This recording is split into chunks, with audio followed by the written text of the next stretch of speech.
Welcome back to Littles by Lira. Today we're going to start with some Polymer Clay 101. To begin, you need polymer clay, something to bake it on, a pokey tool and a rolling tool, and some form of heating device, a home oven or convection oven, not a microwave. This is a pasta machine or clay roller machine. It is a little too big to keep on my desk while I'm working on this video, but I wanted to show you that it's pretty cool. You've got all these settings on the side that allow the thickness to go up or down depending on what you want to flatten out your clay to be, like the thickness. Here I'm showing you that the little handle makes the little rollers go in or out. If you do not have a clay roller, you can take playing cards or index cards, and by stacking them up on either side of the clay, obviously the same thickness, you can get your clay to roll out to a certain thickness. I'm showing you here the different settings on my machine and how many index cards it takes to get that particular thickness. Now, looking at them side by side, it doesn't look like there is much of a difference. However, if we take the first card, setting 1, and place it next to setting 9, you can see there is a definite millimeter thickness difference. I do not have super tiny millimeters on my ruler, and so I could not tell you what the exact thickness is. For what we're doing today, though, I'm going to have setting 2 be my thickness on the clay, and I am going to show you how to use the index cards to roll out the desired thickness. It says for setting 2, I need 9 index cards, so that's 2 sets of 9. I take a little index card, put it down, and put some slightly flattened clay on it after I condition it. To condition clay, that's basically working all the chemicals that are in the clay together to make sure that the clay is nice and smooth and supple when you roll it out. You don't want your clay cracking in the oven, and poorly conditioned clay will do that. So here I'm counting out 1, 2, 3, 4, 5, 6, 7, 8, 9 index cards times 2, so 18 in total. I'm fairly certain you can do simple math, so I won't insult your intelligence. I get the cards nice and set up, and then I take a rolling tool and I will just place it over the clay and begin rolling until the rolling tool will not go down any further. This rolling tool is, I think it was a freebie I got in the mail. I want to say it's a cigar holder. I do not smoke cigars, so it's perfect for rolling. I want to make a note right here that once you have an item and you use it with polymer clay, it has just become a dedicated crafting tool for clay. Polymer clay is not food safe, so if you were to use like a fork or a knife with your clay, you cannot use that to eat anymore, or you will get sick and possibly die, and I would hate for you to die, so please don't do that. Once it touches clay, it belongs to clay. Here, I'm going to go through and show you different tools that you can find pretty much around any household to make different textures on your clay. That was obviously a toothpick. You can make grass texture, you can make fur texture, you can use the length of it to make ridges, whatever you deem you need. And here's a close-up of what the basic stuff that I just did with the toothpick.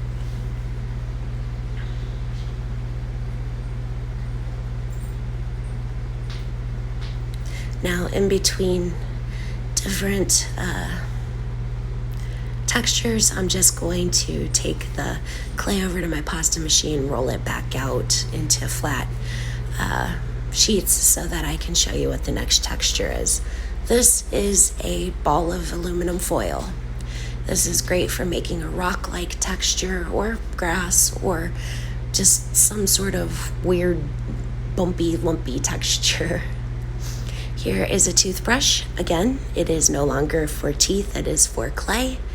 And it makes this little tiny stippled effect.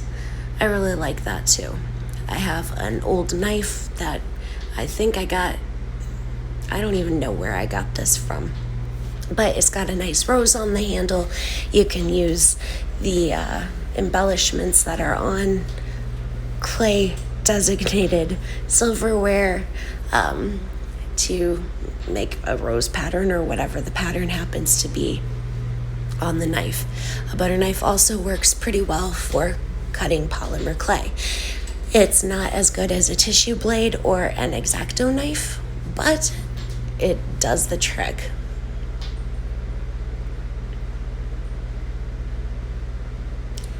Here I'm showing you some more textures that can be done. See, basically, I mean, if it's something that you can use to make any kind of texture, you can use it. Fingers are great, fingernails are great too. Next, we're going to take the X-Acto knife. Now, it's got that little bumpy collar on it that you use to tighten and untighten the blade. That works really well. And yes, it was dirty, and I put yuckiness into this clay. It happens.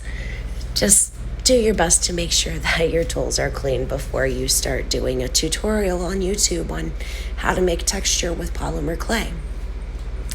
This was a doll needle.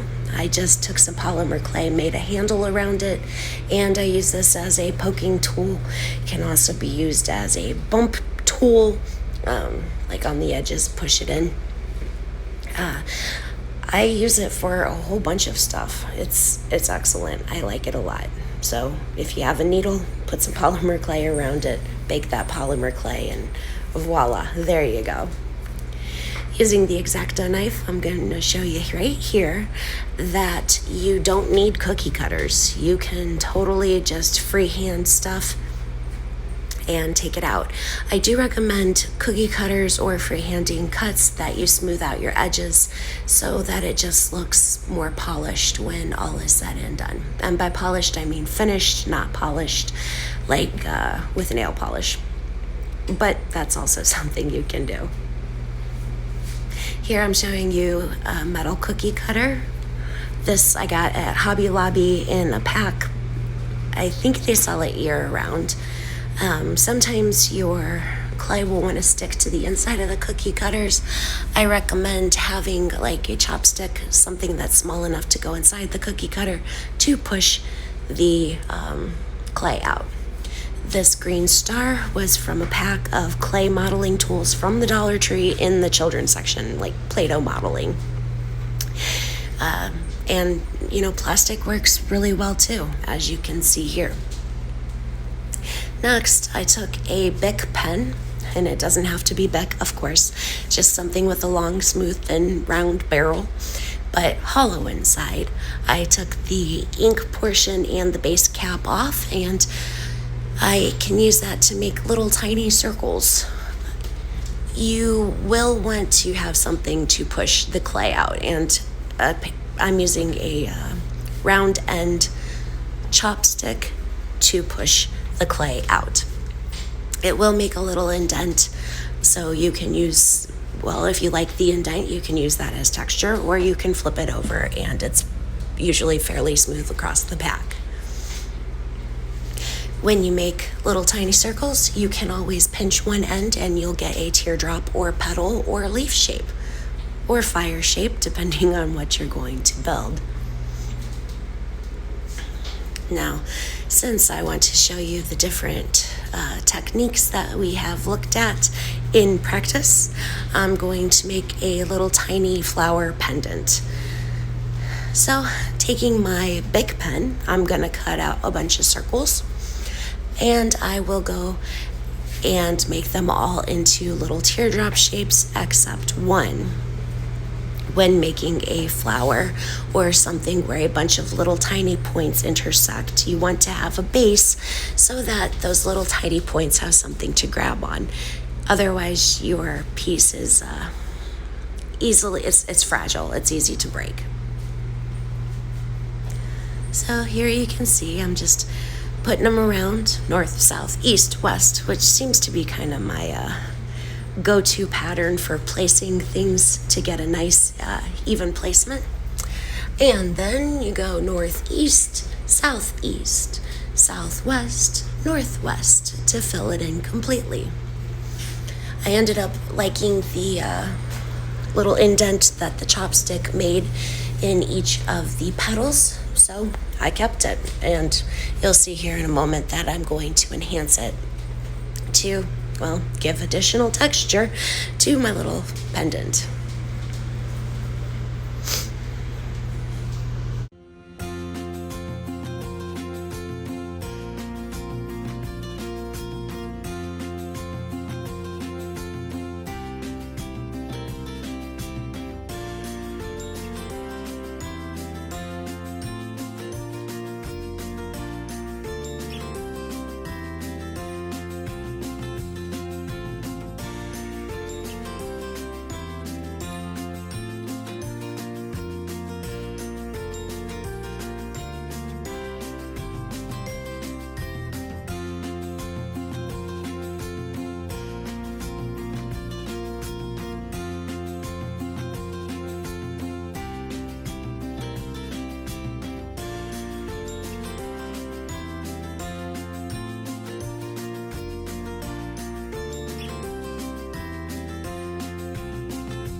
After I finished getting all of my little circles cut out, turned into petals, and put in place, I'm going to take that Bic barrel one more time and cut out another circle.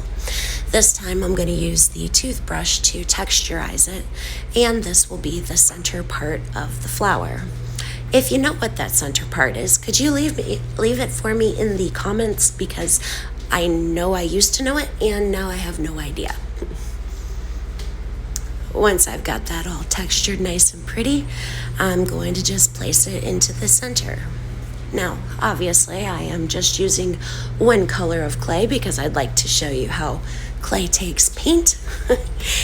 And if you have different colors, obviously use the colors that you like. You don't have to make an orange pendant.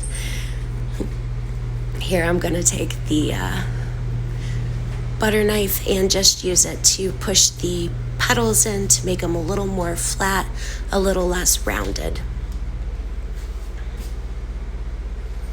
And there we go.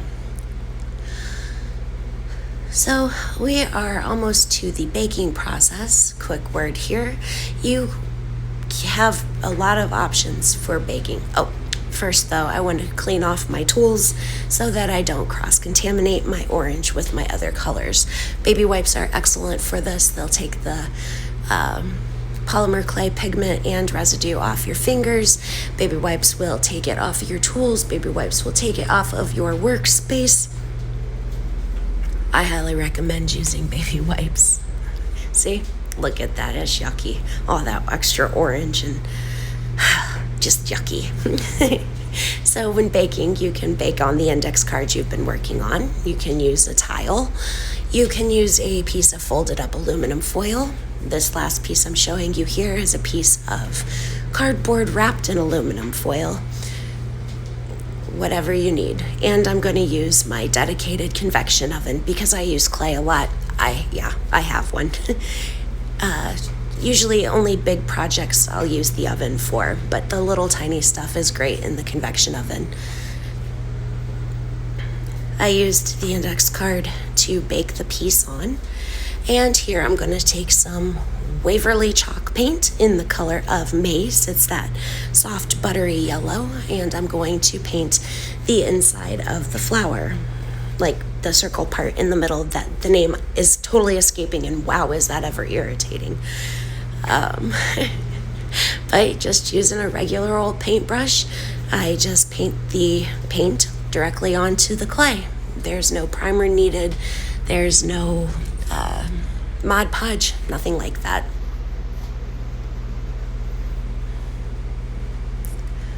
Once I get the center painted, I think I need a little more color. So I'm going to take crimson, also a chalk paint by Waverly, and I'm going to paint the outside edges of each of the petals and the parts of the petals that touch each other.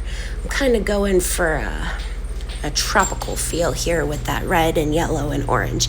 It's nice and warm and just makes me want to sit by a pool with one of these flowers behind my ear and, soak up some sun.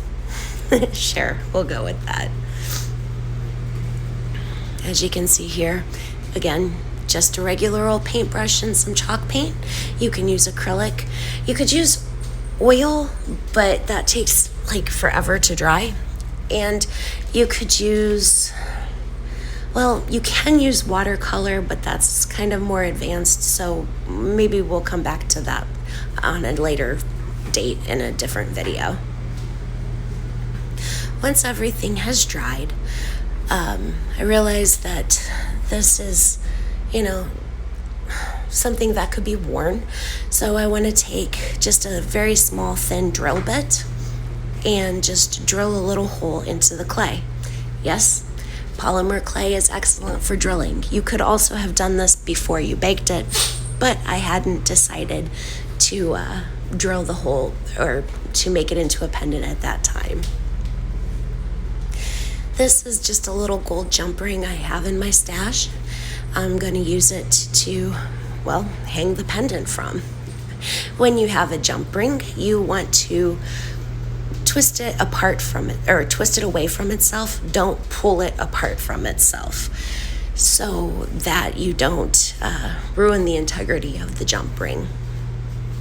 Here, I'm going to go a little bit off camera and try to get that thing threaded onto the pendant like that. And then I just have some little gold ribbon that I'm going to use to hang it, to display it. My husband is on third shift, and all my necklaces are currently in the bedroom where he's sleeping, and it's daytime. So gold ribbon it is. See, and it's sweet. I hope you enjoyed the tutorial today. Thank you so much for watching. I appreciate you. Have a great day. Bye.